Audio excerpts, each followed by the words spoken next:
Welcome. It's good to see everyone again. Um, so Bob and I have been doing this now. How long have we been doing this, Bob? We started about August 1st, Oh, right after. Okay, right after the message. right Okay. after the letter came out. Yeah. Yes, Well, صحبت خیلی قشنگی است. به تو فرستادم من اینو چند روز پیش. Okay. I think people are entering the room unmuted, so that's good. okay. Well, anyway, the we started doing this, but I really have to thank the Hamilton Township Baha'i community for hosting our monthly meeting. With a special thanks to Evelyn, who is the secretary for the Hamilton Township Baha'i community, and kind enough to use her Zoom account for what we're doing. Thank you very much, Evelyn. My pleasure. So we started this and we're continuing this by inviting you to an in-depth consultation and a conversation on the message from the Baha'i World Center dated July 22nd, 2020. We're going to close with a 10-minute moment of prayer and devotion. And it is dedicated to justice in America for the unity of our human race. This story, I find that what Bob and I are doing is it's interesting because Bob and I have known each other for more than 40 years. I think we tried to calculate it the other evening, and it began sometime around 1979, maybe a bit before. But in August, when we started meeting, we were particularly excited about the following words from the Baha'i World Center. And those words are, your approach instead will be distinguished by maintaining a humble posture of learning, weighing alternatives in the light of his teaching, consulting to harmonize differing views and shape collective action, and marching forward with unbreakable unity in serried lines. Now, to put it blunt, and I love to put things blunt and frank, that they're writing to us about the issue of racism in America. A little further, they write, let neither think that the solution of so vast a problem is a matter that exclusively concerns the other. Let neither think that such a problem can either easily or immediately be resolved. Each one should endeavor to develop and assist the other toward mutual advancement. Now, if nothing else, this last year has been a very unique period in our human history. And it has certainly been an unbelievably difficult and historically disastrous year in our global village. Many family and friends are in mourning. Many family and friends have lost their closest loved ones. It is an event that has demanded that we learn things about ourselves that we had neglected to learn. It's made visible to us the need for global interaction and interaction. But it has also created space and voids that only family and friends can fill. So we decided tonight that we wanted to share a bit more about what we have learned during our friendship about each other and about ourselves. Around 1920, now see, you have to understand, I'm a scholar, I'm an academic. And so when I do things like this, I tend to be fortunate enough not to have to go to the library anymore, but I can go online and I can find wonderful little quotes. And this one is from around 120 AD by Plutarch. And it says, I don't need a friend who changes when I change and who nods when I nod. My shadow does that much better. That's nice, nice humor for 120 AD. But then who knew what was funny then, But Bob and I do share, we're not shadows, but we do share a number of things. Because we were both press photographers when we met in the late 70s. We're both very curious about human cultures. And when we get together, that's something that we share. He's traveled much more than I have, but we've both traveled. And we share those things that we've seen together, that we've shared among each other. So, it's our interest in human culture is something we love about each other. There's a Baha'i book titled God Loves Laughter. And Bob and I both love to laugh. And Bob being a Baha'i is important to me, as we both share the same spiritual values, expectations, and responsibilities. So now I've talked before about how I learned, after I knowing him for more than 40 years, that I learned that I trust him. But what does trusting a friend mean? What does trusting a friend mean? It means that we can share our stories with each other, our true stories, stories that we might not share with anyone else. Okay. The stories might be and have been about my vulnerability. And I've learned that I need to share hurt with someone whom I trust and not suppress them and go home angry. And I'll explain that a little bit further later on. Now, it's funny because I thought he'd know my stories. I mean, after all, in the African American community, we really discussed those stories. And I thought everyone knew them, but he didn't. And I was surprised that he didn't know my stories. I had never shared them with him. He was really surprised when I told him how much time that my family spent talking about racism. We'd get together and we would talk about racism, a lot about racism, about how to survive within its existence, how we survive certain incidents, where you can safely go, where you should not go, how to get from here to there. And we laugh about it. Because sometimes it is just so silly. And then after that, we go on and we enjoy the meal and we enjoy family and good stories.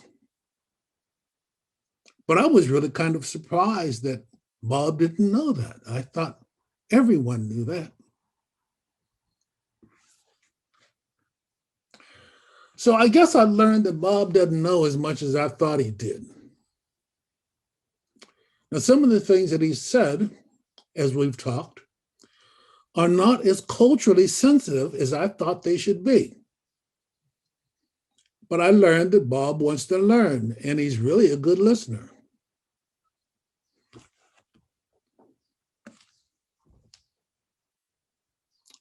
Around 500 BC, Pythagoras wrote that friends are as companions on a journey who ought to aid each other to persevere on the road to a happier life. So Bob and I share making each other better people. So I'm going to share something with you that might hurt your feelings, because I thought when I said it, I might hurt Bob's feelings. And you might have said this. But when Bob introduced me, he often introduced me as someone who was well-spoken.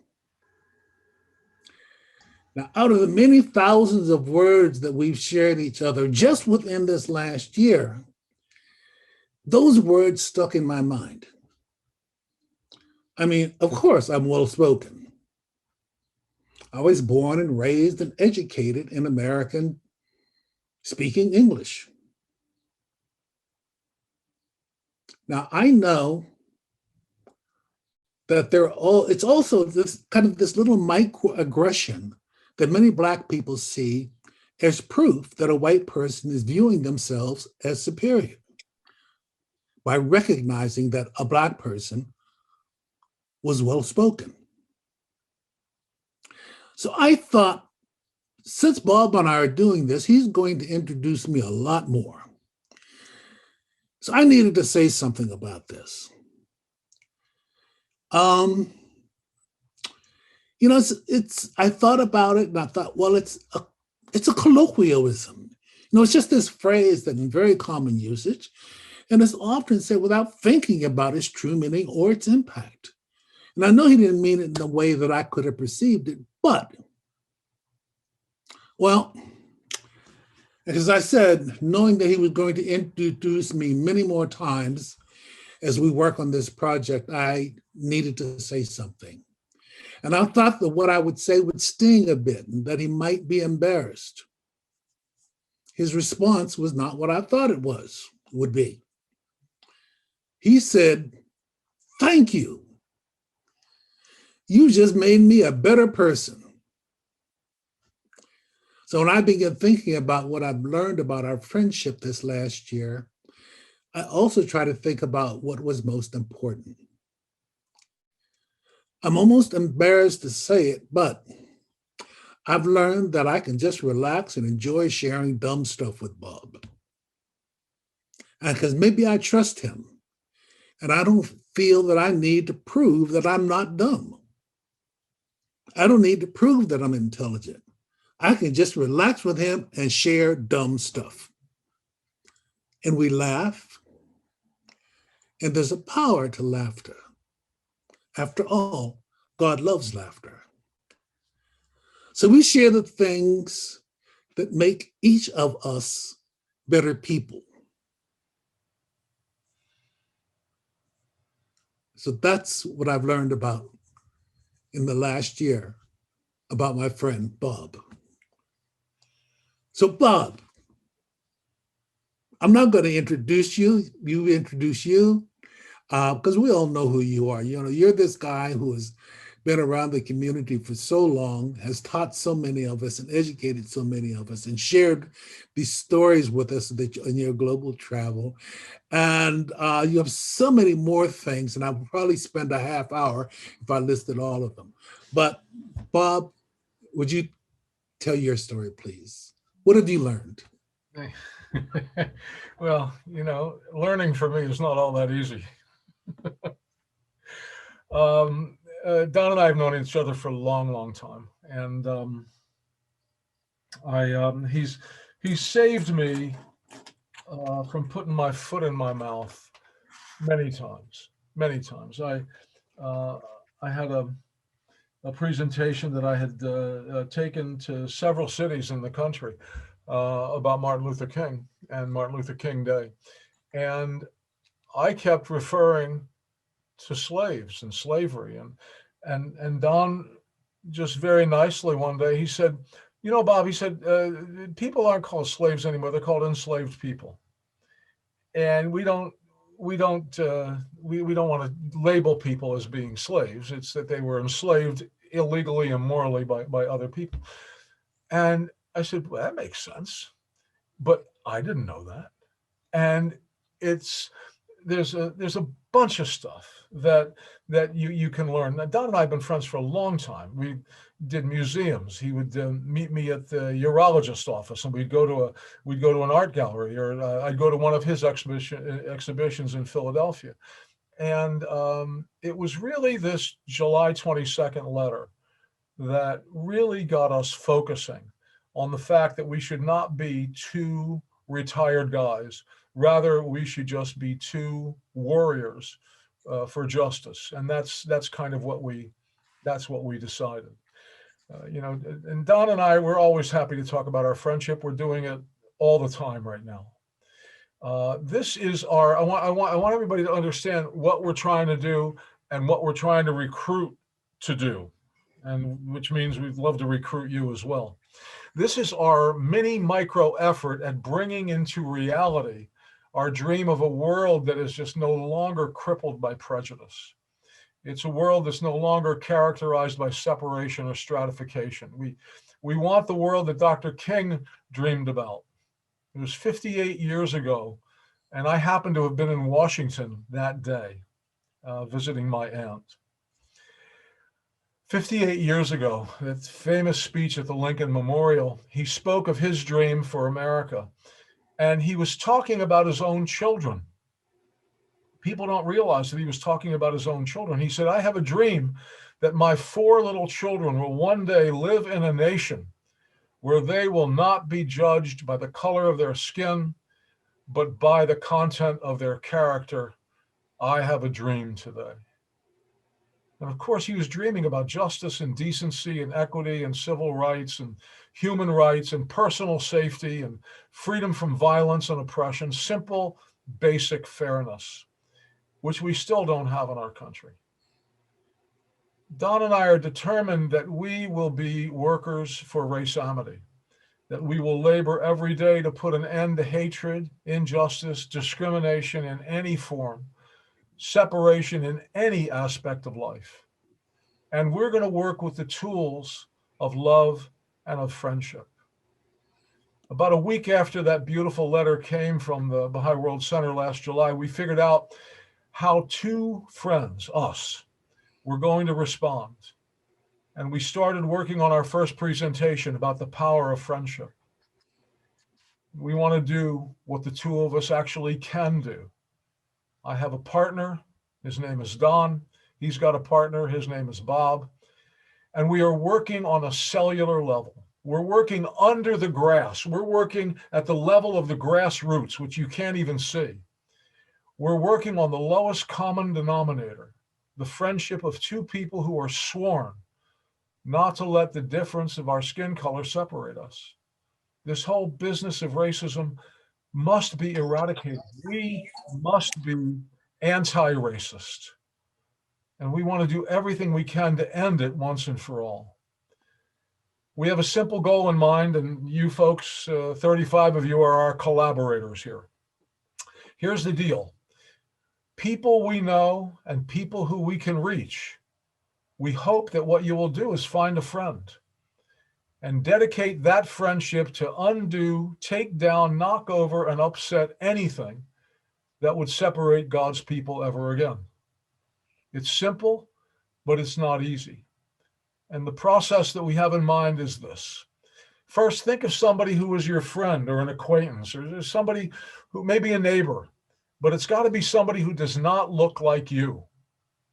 Talk to that friend and see if they would like to deepen the friendship that they already have, and work with you in pursuit of race amity, to unite your part of the human race. Solve the problem for 2 people and encourage more people to do the same. Now, Don and I had a real specific conversation in July when the letter came out. And we've been talking just about every day since, and we've been talking to a lot of people thanks to Zoom. And the idea is spreading, and it's spreading right now. You're going to help it spread. I'm convinced of that. There's a beautiful passage in the Baha'i writings that guides us and motivates us in this work. It was advice given to few Baha'is in Paris in 1910. And the son of the founder of the Baha'i faith said these words, and these words really change us. He says, I charge you all that each one of you concentrate all your thoughts of your heart on love and unity. When a thought of war comes, oppose it by a stronger thought of peace. A thought of hatred must be destroyed by a more powerful thought of love.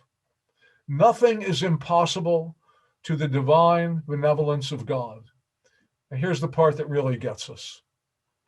If you desire with all your heart friendship with every race on earth, your thought, spiritual and positive, will spread. It will become the desire of others, growing stronger and stronger until it reaches the minds of all men. Do not despair. Work steadily. Sincerity and love will conquer hate. That was 1910. Imagine if a movement of people, two at a time, could spread love and understanding and sympathy and compassion and justice and equity. It could catch on, it could catch fire. It could start very small and then grow into something bigger because it's motivated and powered and ignited by love. Now, thinking big is, that this thing grows great, but right now, I am so content as I think back on the last 10, 11 months on what's happened to Don and I concerning our friendship. Since Don and I have really dedicated ourselves to, working in this race amity business, I have learned so much about Bob Harris. It's been a time of rapid development for me as a person. Don is a very good teacher. He's a college professor. And I try to be a good student, and I try to listen, and I try to reflect, and I try to change. And so what have I learned? How have I been enriched? Well, I learned that African-American families are constantly sharing data and intelligence about where it's safe to shop, park, walk, drive. And they're like people in a war. They strategize about how to be safe, how to keep their young men safe, away from police or jails. Don told me that every gathering of his family had a quick rundown on what remarkable insults they had endured that day, where not to go, which police officers were a particular danger, what the teacher said to me today. I never dreamed that African-American families, even little kids, were under this kind of pressure to share urgent news, potentially life-saving news, every time they got together. As a white person, I have never had one conversation like that. Not one. So it has motivated me to try to do more kind things, caring things, and respectful things as I bump into people of color, so that the family discussions that they might have that night might have some good news inserted in it. Maybe some small caring act that I could perform could ease that burden or lift the weight of danger that is universally endured by people in this country. I've come to realize, I've learned that I have been encouraged and smiled at and helped by every police officer I've ever met, every teacher, every banker, every employer or coworker I've known. I've had people go far out of their way to help me in 100 different ways. And that was not the story for Don and for many others. My wife and I have always been warmly welcomed in hotels or restaurants or cruise ships and anywhere. But that's not the story for Don and his European French wife, Marie. In many cases, their time together, and Don's gone to some very cool places like the Galapagos Islands and Machu Picchu and lived in France for a long time. But in many cases, their time together has been ruined, rudely, ugly. this is something that I fully realize. How fully do I realize it? I realize it a lot more fully than I did a year ago.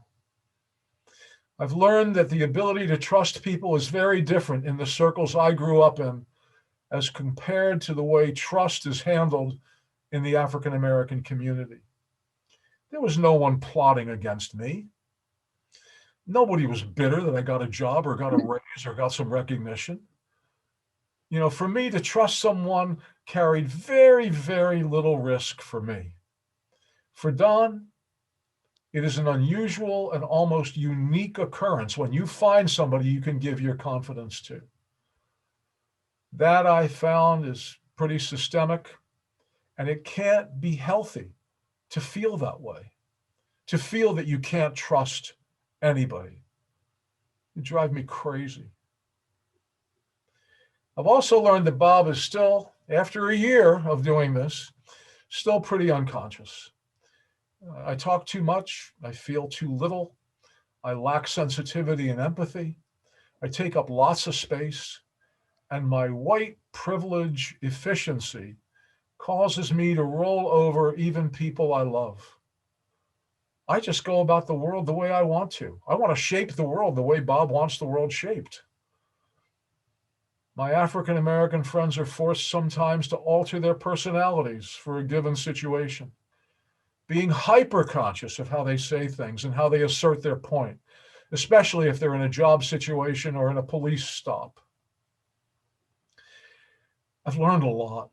I could list lots of ways that Bob has benefited from this purposeful focus on our relationship. Don is a patient and loving teacher, and I've benefited from that. But let me get to what's the most important thing I've learned. I really, really, really learned that I really, really, really needed a friend to help me see. I was blind. Don helped me see things that I would have no way of knowing if he wasn't my friend. I had no insight. I was scared to find out. I needed to find courage to reject so much of our society that is unjust and needs changing. Whenever I needed courage, Don encouraged me. He gave me the heart I needed. Mostly, he was the one who was willing to walk with me, to listen to me, to love me, so that we could team up to try to do some good. We're on the same page about working together, about the crying need our country has for justice. We old guys are doing our very best to break down the walls that have kept us and millions of others separated. We don't only break walls, we also try to build bridges over the chasms that still divide people. We hope that we can inspire some of you to try this intentional friendship thing. If you want to try, we are willing to meet with you and share some of the nitty-gritty things that have helped us build a much stronger friendship than we had in the past. We're at a point now where neither of us had ever experienced anything like this before. We're thinking that we would like to help form an interracial friendship support group. That's kind of what we have in mind. And, I think you get what we're proposing. I think we've talked enough. We're very determined to devote what energy and talent we may have left to this cause of justice and unity. A few years ago, Marie, who's my wife, we were in France. We were visiting in France. And we were traveling by boat, riverboat, from Lyon to Normandy to the battlefields. And this trip was going very well, much better than the preceding one, where in the Galapagos, I was approached by two men, each independently, who wondered why I was there and how I was there, because it was a small group of about 20 of us.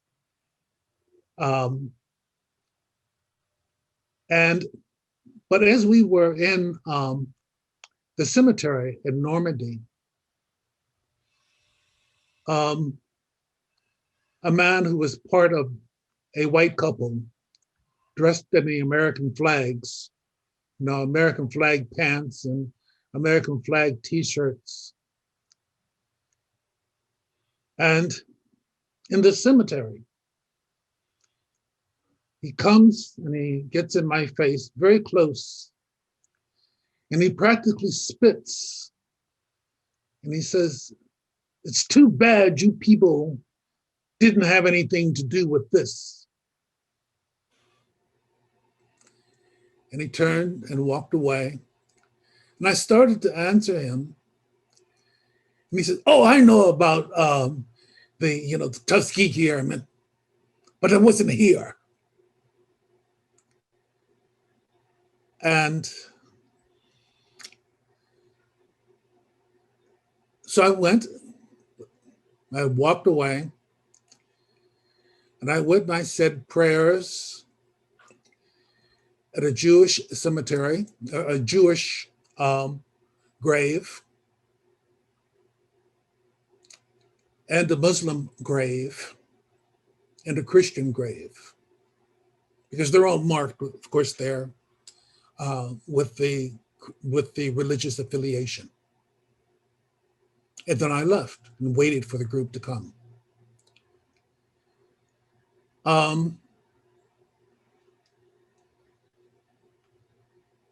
Those things happen. So I just wanted to kind of fill in that one spot because I think it needed filling in as to the kinds of things that can happen just simply because I'm a Black man.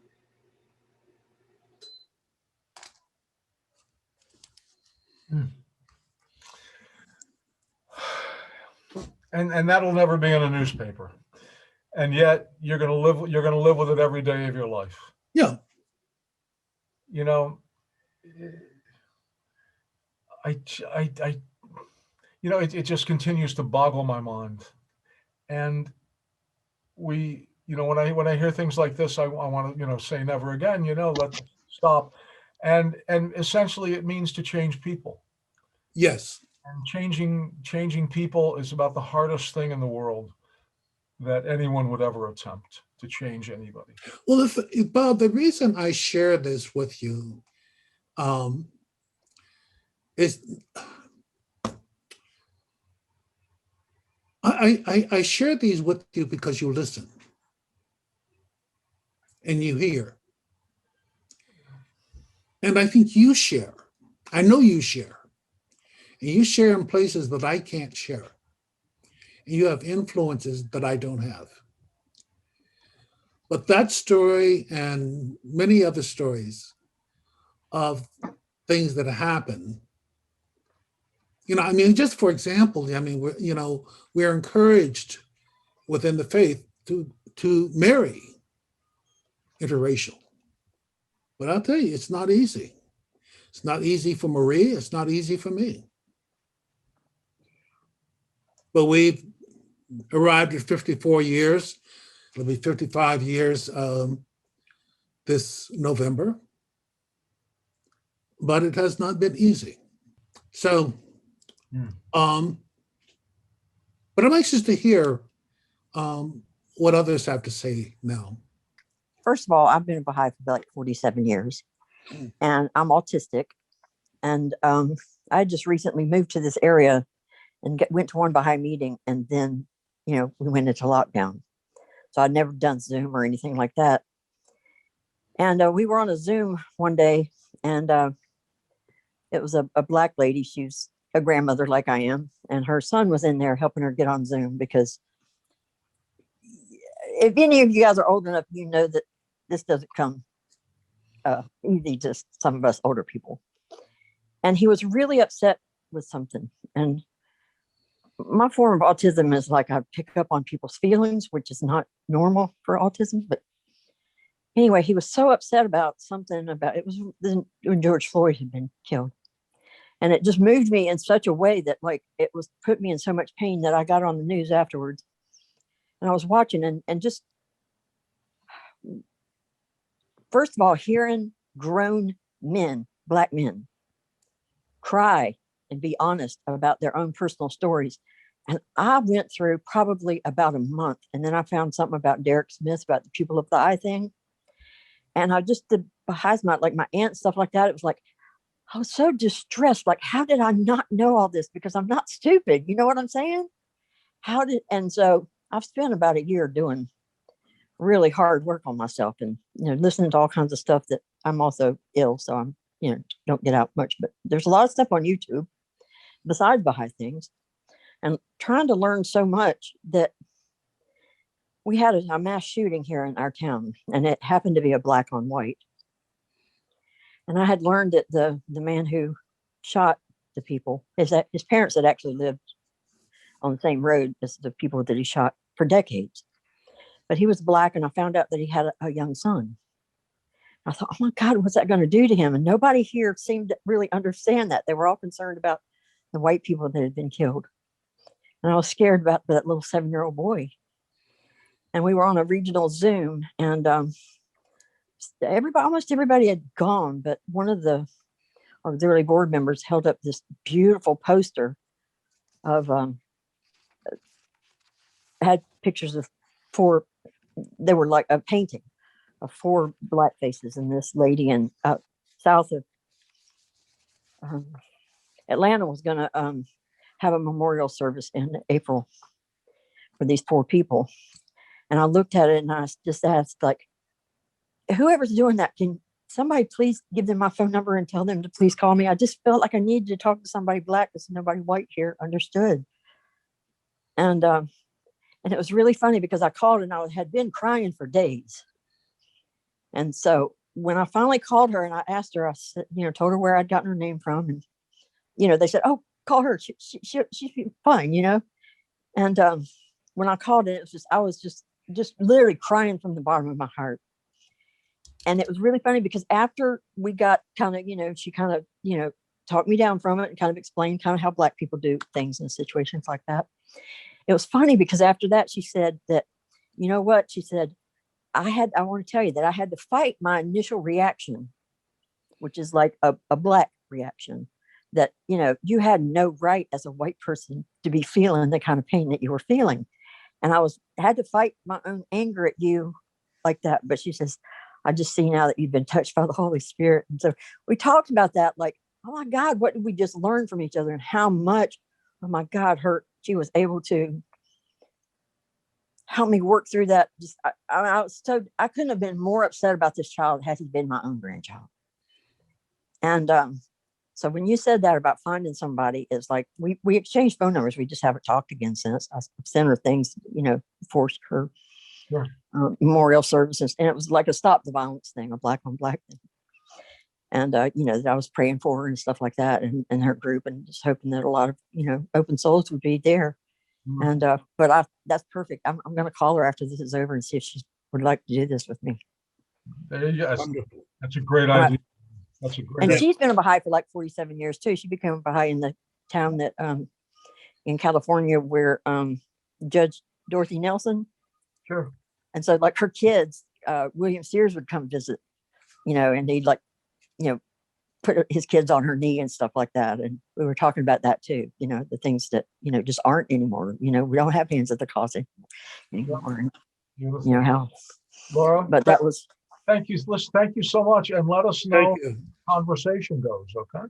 I will, but that was really, we were both kind of amazed that we had, didn't know that about each other, and that she had to work on that, Yeah. herself. And I just told her how much I appreciated that. So yeah, I can't wait to call her about it.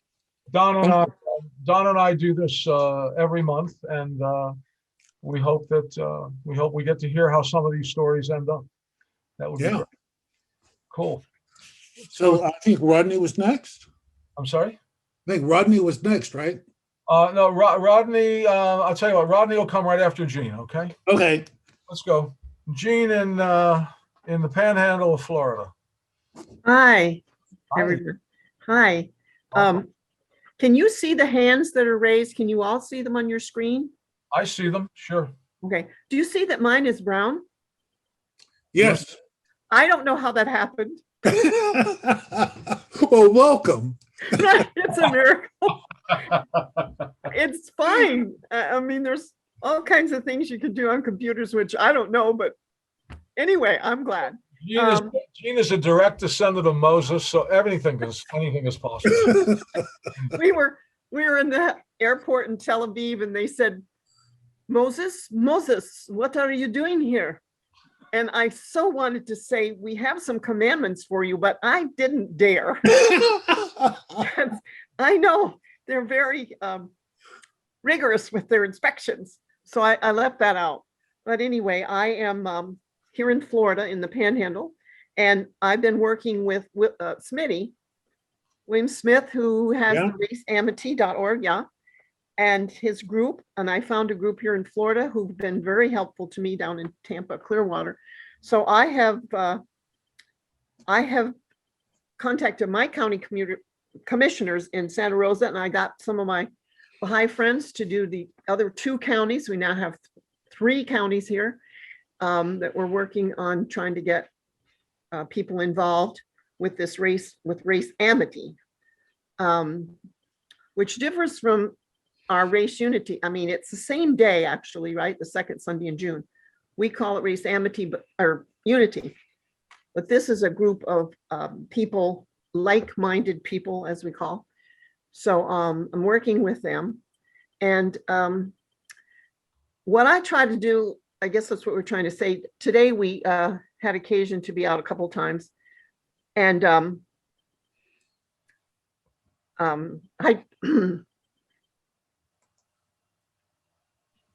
I'm sorry, this is so emotional. I just get so upset. But anyway, I sat next to twice I had occasion to sit next to Black ladies. And I don't want to say that I'm sorry that I have to do that, I mean, I wish it were wasn't that way, but I do that purposely. And I sat next to this lady and she had this beautiful purse with Michelle and Obama pictures all over it. And I went, is that Michelle and Barack? And she goes, yes. I said, I wish he could have stayed president for 20 years. And she said, so do I.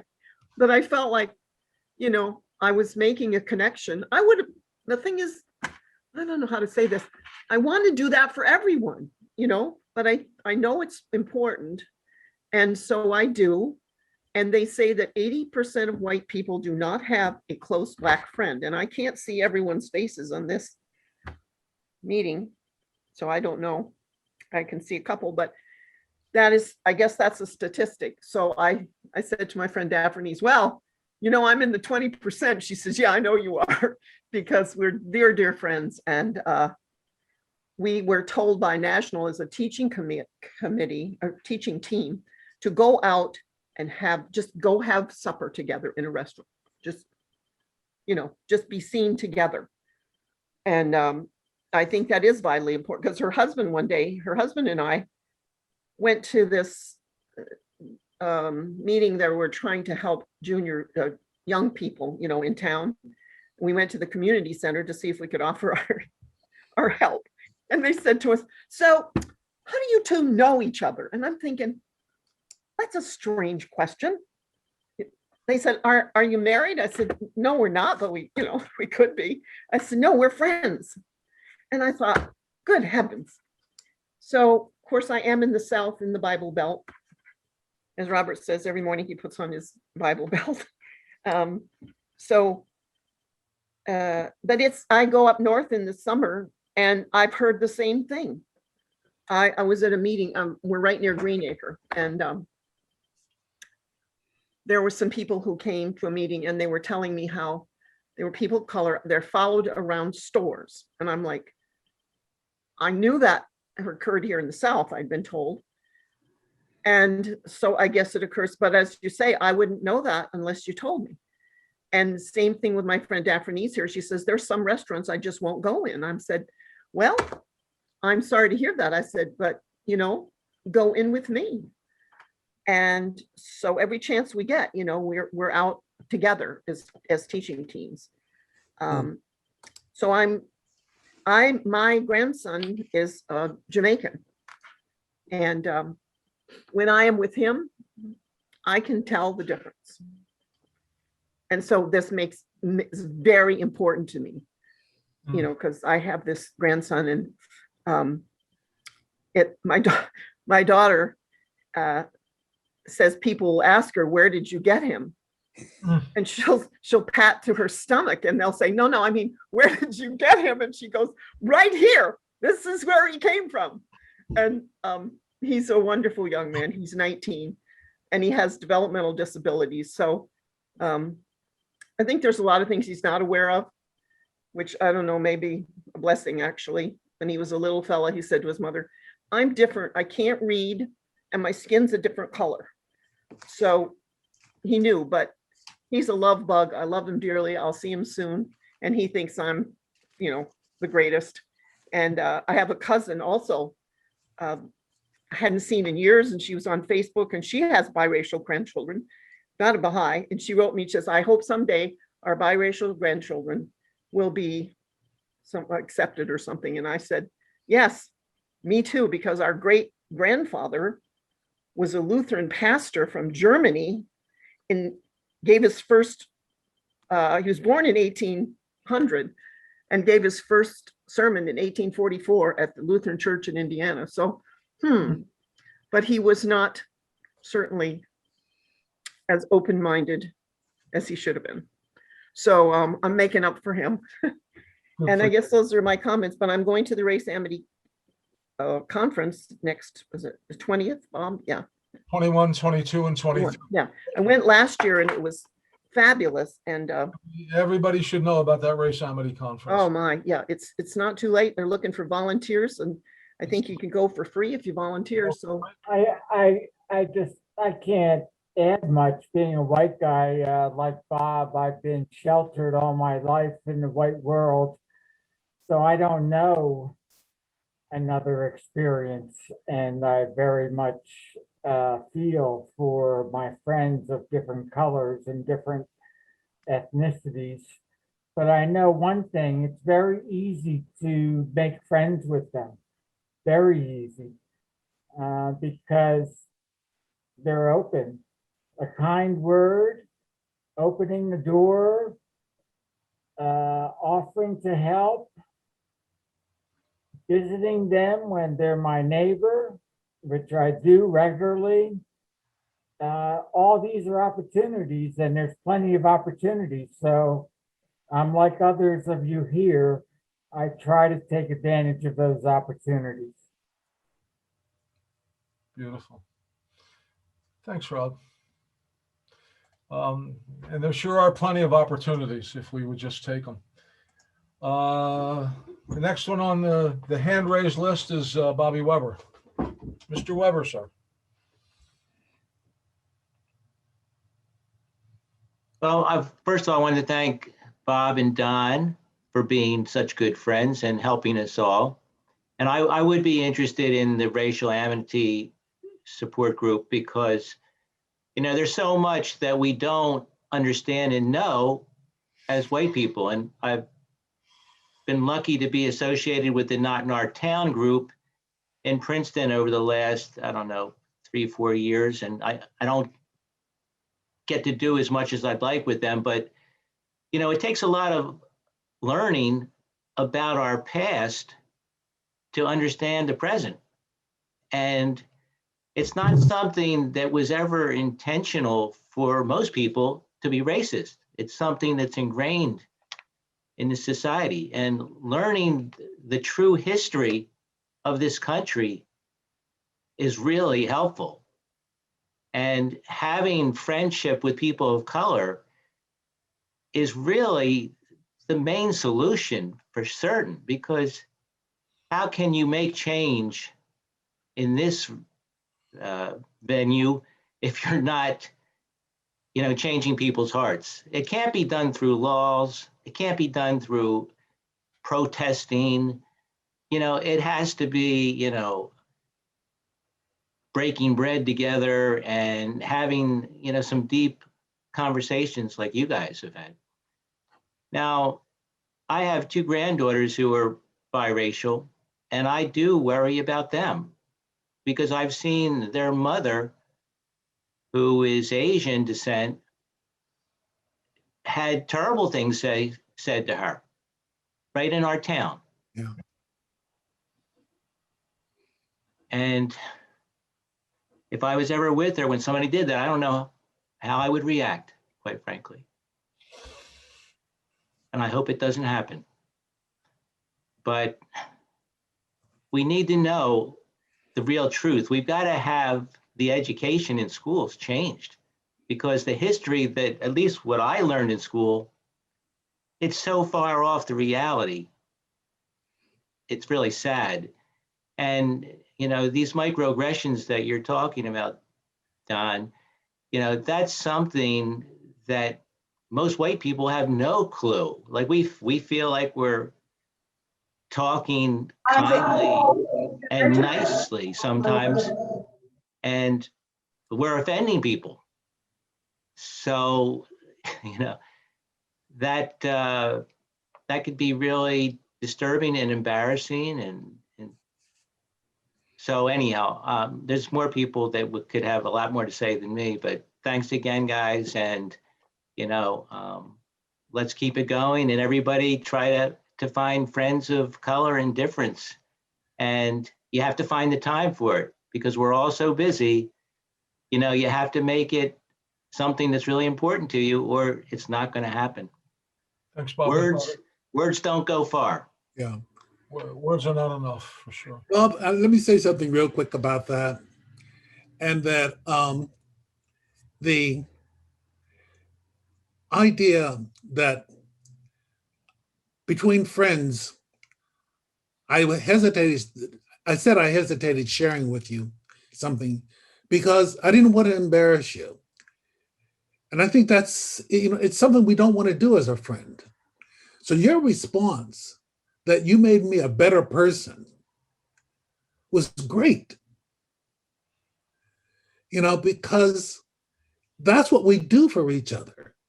So we have to get past that point of being afraid of saying something, and recognize that as a friend, and this is where you need to team up with someone, is that we make each other better. That's the deal. I mean, that's the deal. That's the deal with friendships, families, associates, that we help each other. That's for sure. So who was next? Ann? It's Scott, Ann, and then Dr. Gidari. I guess I have 3 quick things to talk about that have to do with opportunities to associate with people that are different from you. One of them is a story about noticing something. One of them is a story about being educated about something.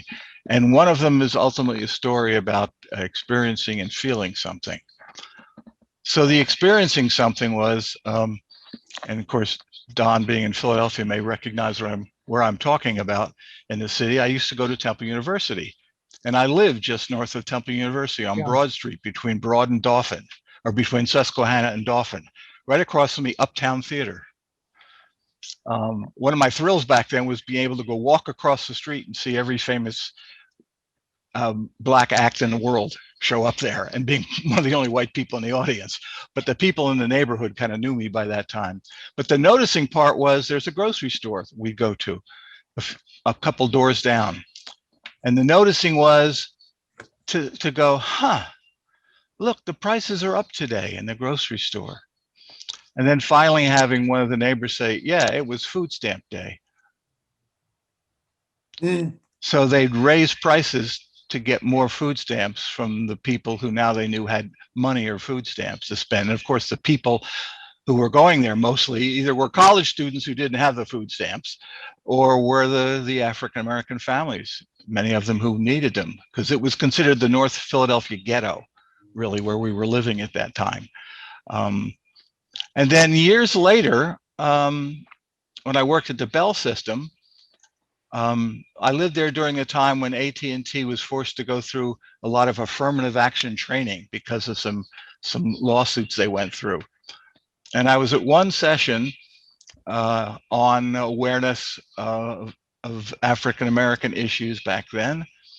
And the learning was hearing for the first time that, well, we folks know how to live in your world, but you certainly don't have to worry about living in ours. That understanding that Black people had to live two different worlds. There was the world they lived in, and as was talked about, the things they talked about in their families, but having to understand how to function in a white world that really didn't think that there was anything other than they should behave like we did. And it was the first time I ever became sensitive to the fact that they had to think about those things just to survive in a theoretically a very professional environment where there wasn't even a question of fear and stuff, but they had to worry about behavior and had to worry about speaking the right way rather than speaking the way they would like, as colloquially as they would like among one another. And the final story is, many of you, Hamilton, know that Donna and I, among our two adopted children, one's African-American. You may remember little David, who's now in his 30s. Wow. They grow up. Yeah. But when I was in college, that was during the things going on down south. This was in the late 60s. And I could watch the pictures, the newsreels of the fire hoses and the dogs and the beatings. And as a good liberal white kid in college, I could go, how terrible that is, et cetera. And we could protest and stuff like that. Well, after David was about 5 or 6 years old, it became hard for me to watch those old newsreels anymore. Because I'd look at him and go, God, that could have been David. It wasn't just these folks down south. It was, this could have been somebody who's my family. This could have been done to him. And of course, we know stories when we lived down in Columbus, Georgia and stuff, where Dave would get stopped by the police and Donna would show up sometimes when he'd call her and I was at work. And the police were like suddenly astounded and taken back. They were doing all kinds of things to grill David, and my wife shows up and all of a sudden they shut up and they might let him go. Imagine what it would have been like if it was an interracial marriage and a Black woman showed up as his mother. I don't think that would have happened. And so all of these have to do, really, like I said, with association. If I hadn't been living in that neighborhood, if I hadn't gone to those sessions at the Bell System, and if we hadn't adopted David, I would still have no clue about a lot of stuff that goes on. So the importance of associating with people that are not like you is pretty important.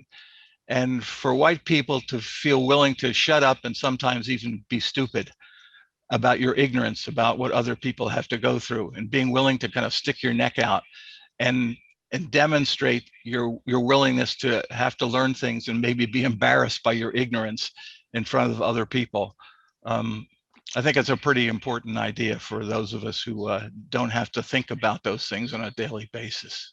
Ultimately, the power to transform the world is affected by love.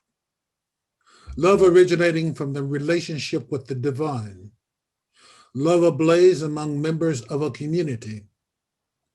Love extended without restriction to every human being. This divine love, ignited by the word of God, is disseminated by enkindled souls through intimate conversations that create new susceptibilities in human hearts, open minds to moral persuasion, and loosen the hold of biased norms and social systems so that they can gradually take on a new form in keeping with the requirements of humanity's age of maturity. You are channels for this divine love. Let it flow through you to all who cross your path. Infuse it into every neighborhood and social space in which you move to build capacity to catalyze the society-building power of Baha'u'llah's revelation. There can be no rest until the destined outcome is achieved.